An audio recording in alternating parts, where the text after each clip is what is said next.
De vuelta con Cerrando la Noche, esta interesante conversación con Francisco Tavares. Francisco, hemos estado conversando durante la primera parte del programa temas vinculados netamente a sus aspiraciones como aspirante, valga la redundancia, a regidor por la circunscripción número 2.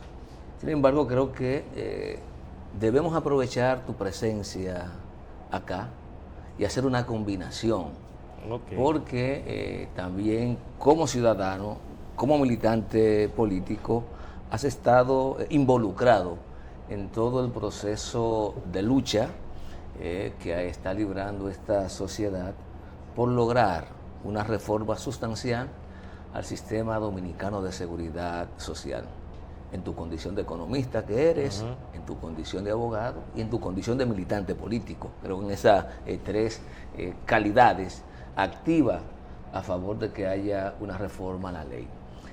Ha generado, si se quiere, sorpresa, también suspicacia, el hecho de que las tres principales AFP del país hayan decidido hacer una cuantiosa inversión en la compra de más de 27 millones de acciones por un valor que supera los 3.000 millones de pesos en la empresa César Iglesias. Y quisiéramos ver si ustedes como coalición han tenido ya la posibilidad de reunirse, evaluar esta decisión, que si uno se pone a buscar el histórico, parecería que hubo cosas que estaban encadenadas. Claro. Parecería. Sí. No estoy diciendo que sea bueno o mala la inversión, eso vamos a ver en la conversación. Claro. Fíjate, el Sistema Dominicano de Seguridad Social, en su ley marco, que es la 8701, valida este tipo de operaciones. Es decir, que César Iglesias, y en este caso la Superintendencia de Pensiones, pero también todo el entorno financiero, monetario del país, de alguna forma validan este proceso y lo están haciendo dentro del marco de la legalidad de la ley 8701. Ahora bien, lo legal no quita de que una inversión de esa cuantía y lo que implica, ¿verdad?, como primera inversión, porque se está abriendo una cabeza de playa para que otras empresas importantes del país comiencen a ver en esos fondos una alternativa de financiamiento. ¿Qué es lo que está ocurriendo con César Iglesias? César Iglesias tenía una acumulación de deuda financiera con el Banco Popular. Entonces, ¿qué le está encaminando este proceso de la venta de acciones? Tener a su disposición una fuente de financiamiento mucho más barata, pero que al mismo tiempo implica un gran riesgo. ¿Para quiénes? Para los dueños de ese patrimonio que se ha dejado en llamar el ahorro nacional. O sea, el ahorro nacional que tiene el país ahora mismo lo representan el billón de pesos que tienen los trabajadores en sus cuentas. Entonces, cuando las empresas nacionales comienzan a financiarse de ese patrimonio, implica un riesgo. ¿Por qué? Porque las acciones no son instrumentos financieros que, como los bonos, tienen una rentabilidad definida. No. ¿Qué significa rentabilidad definida? Que cuando el Estado emite un bono por tantos millones de pesos y usted compra tanta cantidad de bonos, ¿verdad?, en pesos, usted tiene derecho al cabo de un periodo, 5 o 10 años, y en una periodicidad que lo establece el contrato de esos bonos, a un rendimiento. A tener su capital garantizado más el rendimiento. Más el rendimiento. Entonces eso es rentabilidad definida, porque usted sabe cuánto va a ganar. Ahora bien, en el tema de las acciones, todo va a depender de la fluctuación de la economía en sentido general, es decir, lo que se llama la macroeconomía, es decir, el crecimiento económico, la inflación, el tipo de cambio, el precio de los commodities que son de gran impacto económico, como el petróleo, y todo el engranaje de la economía internacional y la gestión interna que no está en las manos del inversionista, en este caso de la gente que va a invertir en esos fondos. Entonces, ¿qué quiere decir esto? Que esas acciones se pueden valorar al alza o se pueden valorar a la baja de acuerdo a cómo va el ciclo económico de la gestión de la empresa, pero también de la economía nacional e internacional. Y eso le trae incertidumbre. Es decir, ¿cómo puede ganar el accionista si usted compra acciones de César Iglesias? ¿Cómo puede rentabilizar su inversión si el precio de las acciones que usted compró aumenta y si los dividendos de la empresa son positivos, de acuerdo a esos elementos que ya hemos mencionado? Pero aquí viene el asunto. Fitch Rating, que para nada es una institución calificadora de riesgo que defiende, ¿verdad?, a los trabajadores ni a quienes son propietarios de esos fondos de la seguridad social, dijo algo que preocupa, que es que la empresa César Iglesias tiene un gran compromiso de vencimiento de deuda a corto plazo. La razón por la cual ellos emiten acciones y quieren esos recursos frescos en estos momentos es para hacer acciones a esos vencimientos.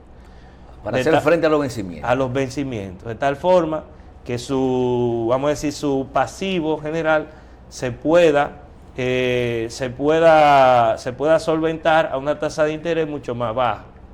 Bueno, pues sin intereses, porque es un recurso, porque lo que hubo fue una compra de las acciones, por lo tanto le ingresó un capital líquido a la compañía. No hay intereses. Sino simplemente el flujo de capital. El flujo de rendimiento el rendimiento del capital de la empresa. Entonces, es una ganga para ellos. Ahora bien, ¿cómo los fondos patrimoniales del sistema de seguridad social dominicano estarán bajo la incertidumbre de las fluctuaciones macroeconómicas vigentes? Eso es algo que a mí me parece increíble, porque los fondos tienen un destino muy particular y es financiar precisamente la retirada, o sea, las pensiones de los trabajadores dominicanos. No podemos en este escenario meterle más incertidumbre y que pueda en un futuro convertirse en una fuente de financiación para muchas empresas monopólicas en el país que no producen un bien o una cartera de bienes que tengan, vamos a decir, un futuro promisorio. No estamos hablando de una empresa como Apple que le genera valor a lo que produce, es decir, el valor en base al conocimiento, sino es una empresa que produce jabones, detergente, aceite, que si aquí viene una empresa competitiva internacional en productos con mejores precios, mejor calidad, puede fácilmente disputarle el mercado y los dividendos de esas empresas se pueden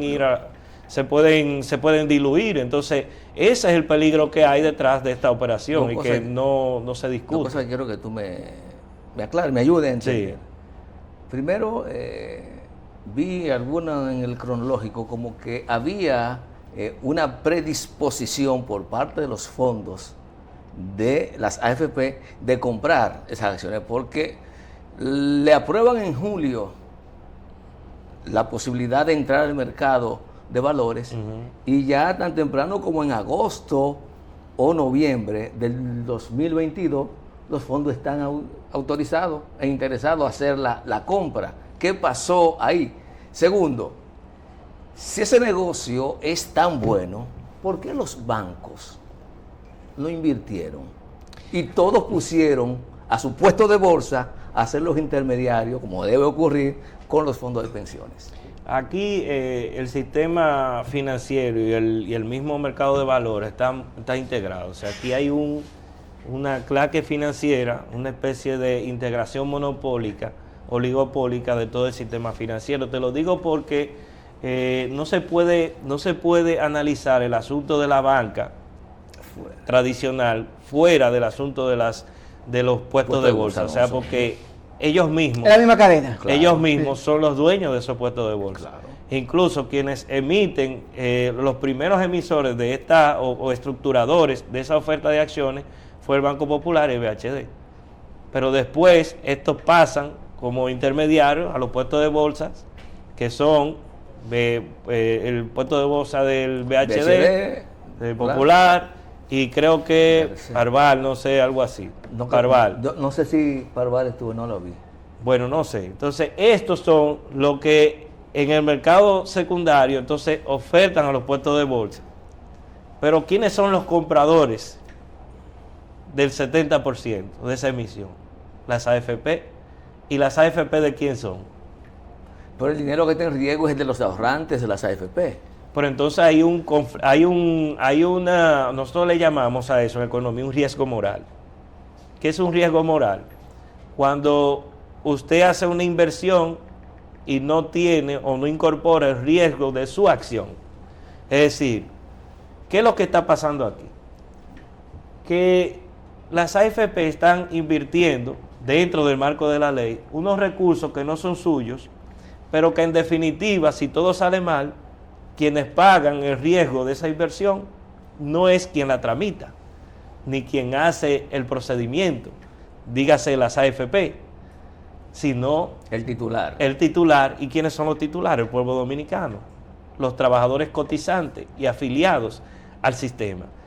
Como ocurrió con la revalorización del dólar, recuerdan, Giovanni puso que ese se perdieron una cantidad, creo que 3.000 o 4, se habló de 7.000 millones de pesos, se habló en términos concretos, que se perdieron precisamente de esas operaciones.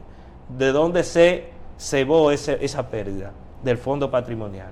Si ocurre algo con relación a las inversiones que no sean, digamos que no sean exitosas, hechas por las AFP, utilizando como intermediarios los puestos de bolsa, que también son filiales de los bancos que en primer momento tramitaron el procedimiento, entonces estamos hablando de que es un sistema que se está beneficiando la misma gente, utilizando instituciones que son filiales, que están muy conectadas entre ellas, y eso implica un riesgo moral muy alto. Antes que Giovanni entre, ¿cómo se maneja el tema de la distribución de los beneficios que generan las inversiones de las AFP? Porque sabemos que hay un porcentaje muy mínimo garantizado a cada uno de los trabajadores, pero si esas inversiones resultan tener un volumen de ganancia muy grande, ¿hay obligatoriedad por parte de los administradores más allá del porcentaje legal? Se supone que no. No hay obligatoriedad. Porque la ley establece, y hubo una modificación en el 2020 donde supuestamente se iba a un poco a moderar los beneficios de la AFP. Nosotros demostramos en un estudio que hicimos también con Matías Bosch, la ley del embudo, en que ciertamente lo que se prometió como modificación en el 2020 no hizo más que aumentar las ganancias, porque estamos hablando de que la ley actualmente habla de que el rendimiento o los beneficios que van a adquirir las AFP será del fondo patrimonial. Creo que ha ido aumentando, 0.25, 0.50, 75, 1 y pico, y va a ir subiendo hasta llegar al 2%, me parece. Y antes era individual, por cada, digamos, por cada afiliado. Por cada cuenta que manejaba. Por cada cuenta que manejaba. Entonces, ¿qué ocurre? Que eso es prácticamente un sistema que es infuncional para el sentido que debe tener una seguridad social, que es garantizar pensiones más sustanciales a la gente. Y cuando tenemos este modelo, precisamente su rendimiento va a depender de las decisiones que tome el sector financiero al respecto. En este caso, las AFP y todo el sistema que supuestamente está buscando regular el sistema, la CIPEN, que se convierte en un lobby más de las AFP y de los bancos de este país, porque ellos siempre van a defender que esas inversiones se hicieron con el rigor técnico más grande, de que precisamente todo lo que dijeron hoy el lunes y el viernes en declaraciones a la prensa. O sea, el CIPEN valida a través de una supuesta comisión de riesgo, que eso lo evalúa el Banco Central, la Superintendencia de Bancos, la Superintendencia de Valores, la Superintendencia, inversión. Y la autorizó, o sea que es grado de inversión. ¿Qué significa grado de inversión? Que no hay riesgo prácticamente. que todo el que pueda comprar acciones de César Iglesias lo puede hacer prácticamente con los ojos cerrados, porque ellos la calificaron en AA+. ¿Qué significa? Grado de inversión. O sea, que hay apertura a que quienes se motivan a hacer ese tipo de adquisición de activos lo puedan hacer con toda la seguridad. Francisco, vamos a ir a un escenario extremo en que colapse, que se pierdan esas acciones. ¿Iría la mano del Estado a auxiliar, a tener que intervenir y tener que compensar las pérdidas? ¿O habría que esperar que esos mismos fondos regeneren suficientes los beneficios para poderle distribuir esos beneficios mínimos, que en este caso ya serían menos? Porque si pasa algún problema, algún percance, pues lamentablemente no van a recibir esos beneficios que se habían proyectado, que se habían programado. Pero como siempre el Estado tendrá que ir en auxilio para resolver el problema. Mira, el papá Estado.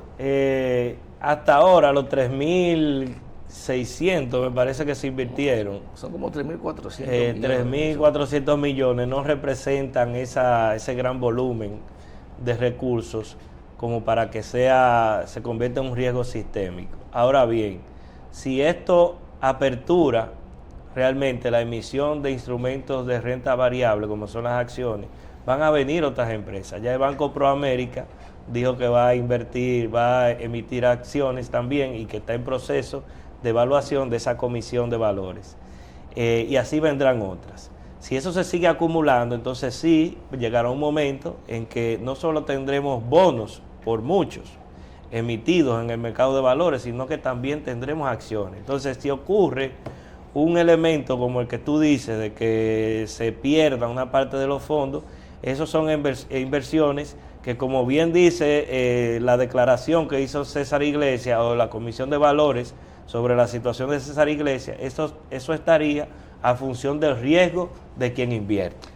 Claro. La Superintendencia de Valores tendría solamente la potestad de asegurar de que todo el procedimiento se lleve según la ley, pero no tiene potestad para resarcir los recursos que se pierdan, dado el caso de que la inversión no sea muy beneficiosa. Francisco, ¿hay dentro de la ley 8701, hay alguna posibilidad de que el Estado conjuntamente haga una asociación con los fondos de pensiones y que se pueda hacer esas inversiones que el Estado necesita en materia de transporte, en materia de desarrollo vial, y en vez de crear ese fideicomiso o esa empresa o esa alianza público-privada, que sea el Estado con los fondos de pensiones, que se creen esas empresas y que puedan ser manejadas por patronatos o como quieran ponerle el nombre, pero que al final sea una inversión Estado?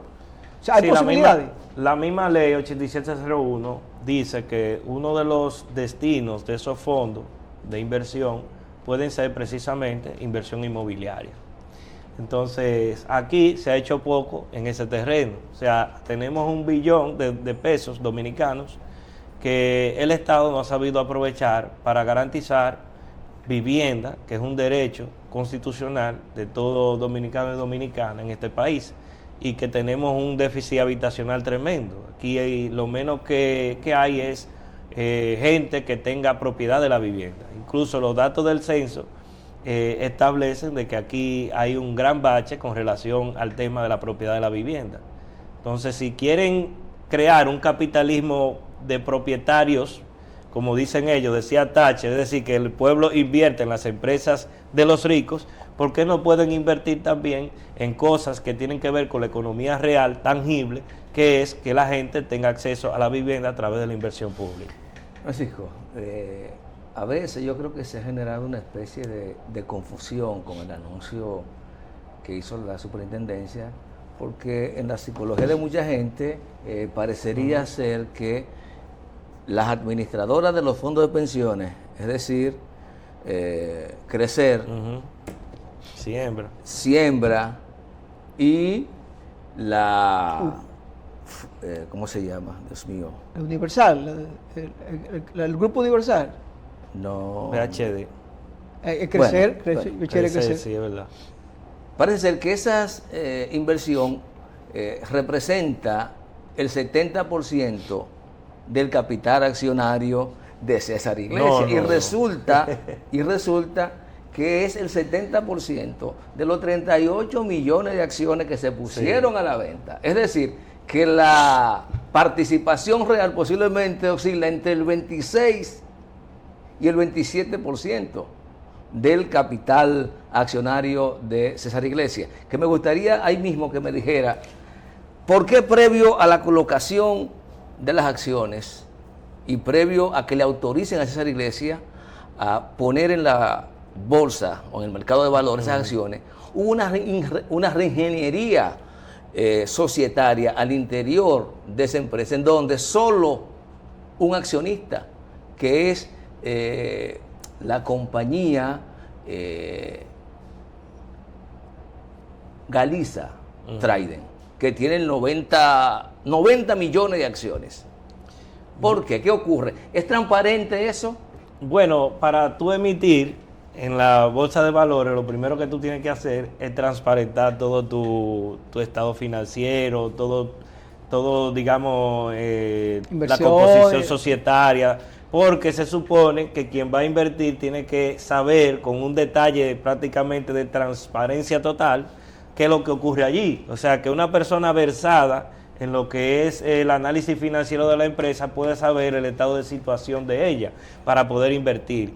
Y antes de emitir esas acciones, la Superintendencia de Valores les requiere esa información, que la coloque en la página web de la empresa, así como en el de la Superintendencia y como el de la Bolsa de Valores de la República Dominicana, para que todo dominicano o dominicana deseoso de hacer la inversión pueda hacerlo o tramitarlo a través de un intermediario de bolsa sin ningún tipo de problema. Entonces, lo primero que tiene que haber es transparencia, y segundo, una empresa familiar, prácticamente oligopólica en República Dominicana en materia de productos de limpieza, detergentes y otros productos, higiene, no hará que su composición accionaria prácticamente ponga en peligro la conducción de la empresa, porque ellos lo que quieren es recursos, no es que un grupo dirija los destinos de esa empresa.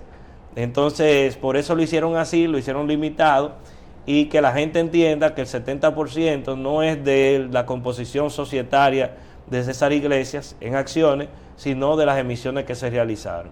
Francisco, de verdad es un placer conversar contigo. Ojalá tenga la oportunidad de llegar a la alcaldía del distrito, porque sé con tu conocimiento y sobre todo con la forma que ha expresado tu preocupación en materia de drenaje pluvial, de transporte y movilidad, el problema de seguridad, creo que pues jugaría un buen rol para el beneficio de la sociedad dominicana y para el pueblo dominicano. Así que suerte. Gracias a ustedes por la oportunidad. Señores, conversamos con Francisco Tavares, quien es precandidato a regidor, Alianza País, Distrito Nacional, circunscripción número 2. A ustedes gracias por la sintonía. Este equipo encabezado por Junior Espinosa y quien les habla, Giovanni Almonte, nos despedimos. Será pues hasta mañana.